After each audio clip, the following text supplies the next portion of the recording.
American Oaks now joins us on set. National championship winning head coach Ryan Day joins us here. And just to explain, by the way, the logos you see, yeah, I'm just an SC fan. Did not graduate from SC. LSU did graduate from LSU, did Tom. University of Texas for JK here. And yes, that is the Ohio State head coach. Ryan, thanks so much for taking the time. You have a pretty big game in a few weeks. What brings you to Saratoga? You know, I've been coming to Saratoga now for about, I don't know, 5 or 6 years. Chip Kelly's the one that kind of introduced me to Saratoga and just fell in love with it. I think this is one of the best venues in all of America. And then started bringing my wife here a few years ago. We love it. We've had great weather here this week. And, man, it's a beautiful place and a great place to spend a weekend. Coach, as a trainer of racehorses and you as a coach, our records, win-loss records, is very public. It's how we succeed one way or another.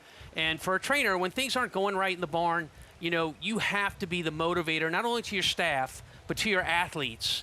I look at this year, and I would have to surmise that the Michigan game was a real down point for the team. And you came back and went on a historic run to win the national championship, to be the 2025 national champions this year. What did you do after that Michigan game to get everybody on the same page? Well, the thing, like coming here to Saratoga, it's been great to learn a little bit about the industry, to talk to some of the trainers and owners who are here, and it's been great to come back and just have these conversations because so many people ask me that same thing. And in this industry, you have to deal with setback. You have to figure out what went wrong. You got to get it fixed. And I think when you go through a loss, when you go through difficult times, especially when you're in the public eye, so many people are watching. And it's an opportunity, it's a defining moment to show your character and where you are and to be steady. But you got to make the corrections.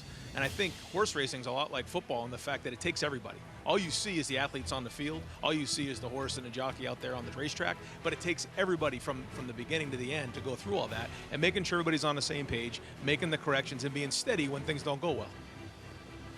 Ryan, I got to tell you, I was looking at my calendar and I saw that August 30th you're playing my Texas Longhorns, and I thought, we're still running here at Saratoga.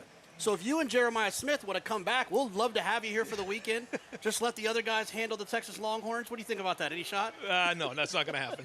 I thought I'd try. You'd be wearing your hook 'em horns, I'm sure, all over the place around here. So, how does this off-season feel different coming in as national champs? And now, like the target is on Ohio State. I was watching an interview this past week by Scotty Scheffler going into the Open and over in Europe, and he talked about what is fulfilling about the sport. And I think the thing for me is once we won the national championship and the confetti hit the ground, it was on to the next thing, because the #1 goal is to help young people reach their dreams and goals. Now at Ohio State, you got to win every game. If you don't, they're going to find a new coach, they're going to find new players. That's how it goes, because the expectation is so high. But that's not the ultimate goal. The ultimate goal is to help these people reach their dreams and goal, which is why you get into coaching in the first place. And so, making sure that you understand that, the staff understands that. But, man, what a first game. We can't wait to get this thing going. We start practice here in about 10 days, and it's going to be a great way to start the season. Jonathan told me that you said that if he gives you a winner today, that he gets to go to Columbus, any game of his choice, and dot the I. That's what John. That's what it depends John on what kind of winner it is. Depends on what it pays. 20 to 1 or higher. He's got a chance at least to get on the field. Yeah, there we Give go. him that. Coach Day, thanks so much for taking the time. No problem. Ohio State.